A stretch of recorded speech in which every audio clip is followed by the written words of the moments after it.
चांद महल में दो शहजादियां रहती थीं, सुहाना और रोशनी।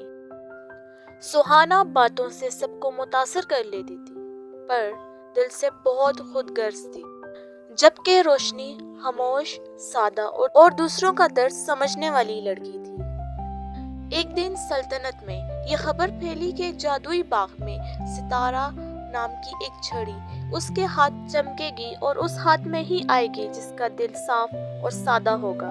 सुहाना अगले दिन जादुई बाग गई, मगर वो छड़ी अपने हाथ में भी ना ले सकी। और जब रोशनी वहां पहुंची, पूरा बाग जगमगा गया और वो छड़ी भी उसके हाथ में आ गई और रोशनी सल्तनत की नई मलका बन गई। सुहाना को एहसास हुआ कि झूठ और फरेब ज्यादा देर तक नहीं चलता। साफ दिल की रोशनी हर रोशनी से ज्यादा ताकतवर होती है।